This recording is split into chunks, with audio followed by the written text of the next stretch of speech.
प्रभु यीशु मसीह के महान और सामर्थी नाम से आज के इस नए दिन के लिए मैं परमेश्वर का धन्यवाद देता हूँ। प्रभु अपनी आशीष और अपने पर्याप्त अनुग्रह की बातें हमारे जीवन में उड़ने पाए। उत्पत्ति उसके 5वें अध्याय के 22वें वचन को देखेगा। उत्पत्ति 5वें अध्याय के 22वें वचन में तो मतुशला के जन्म के पश्चात हनोक 300 वर्ष तक परमेश्वर के साथ चलता रहा और उसके और भी बेटे बेटियां उत्पन्न हुई। पवित्र शास्त्र में सबसे लंबे आयु जीने वाला व्यक्ति बोलकर मतुशला के बारे में हम देखते हैं। पर ये 5वें अध्याय की बातों को अगर हम ध्यान से देखेंगे, ये बाइबल स्टडी के आधार पर इसे हम ध्यान से देखेंगे तो कई एक बातों को हम इससे सीखते हैं। आदम की वंशावली में से हर एक व्यक्ति का जन्म होता है और वो इतने साल तक जीता है और वो मर जाता है।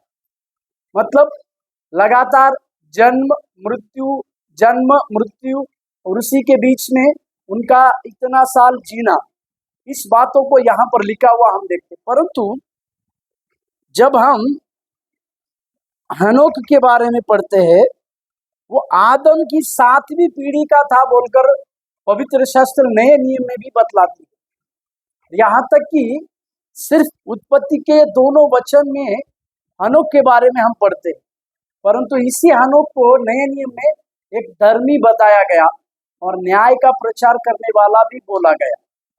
इस हनोक के प्रचार की बातों में सबसे बड़ी बात थी कि वो न्याय की बातें, परमेश्वर आने वाले दिनों में किस प्रकार से न्याय कर रहेगा, इसके बारे में जब तक वो पृथ्वी पर था तब तक लोगों को बताया। पर यहाँ पर एक दिलचस्प बात हम 22वें वचन में पढ़ते हैं, 300 वर्ष तक परमेश्वर के साथ चला।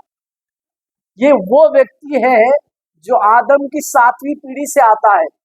आदम के पीढ़ी से आने वाले किसी भी व्यक्ति का, जब आदम ने पाप करने के बाद परमेश्वर से उनका रिश्ता टूट गया, 6 पीढ़ियों के पास परमेश्वर से किसी भी तरह का वार्तालाप नहीं था।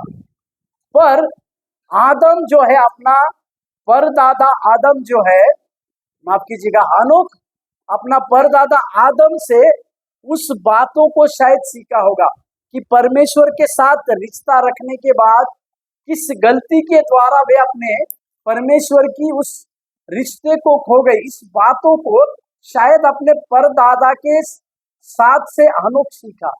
इसी के लिए उसने ये निश्चय करना चाहा कि केवल जी उठना, केवल जन्म लेना और मृत्यु लेना ये बातें काफी नहीं है, पर साथ ही साथ सबसे बड़ी बात जो है वो ये है परमेश्वर के साथ साथ चलना। और ये हनोक 300 वर्ष तक परमेश्वर के साथ साथ चला और परमेश्वर ने उसे किसी भी मृत्यु का अनुभव होने नहीं दिया, उसे उठा लिया गया। मेरे प्यारो, जब हम धरती पर जीते तो हमारा रिश्ता परमेश्वर के साथ कैसा है, जब हम किस प्रकार से परमेश्वर के साथ चलते हैं, इस बातों को हमें समझने की, इस बातों को हमें अच्छे से जानने की आवश्यकता है। जब हम परमेश्वर के साथ साथ चलेंगे तो इस दुनिया की मृत्यु, दुनिया की बीमारी, दुनिया के कर्जे, दुनिया के कष्ट, ये किसी प्रकार की भी बातें हमारे पास नहीं आएंगी। तो आइए आज सवेरे के समय में परमेश्वर के साथ साथ चलने वाले हृदय को बना के हम प्रभु के काम करने। प्रभु आपका आशीष दे।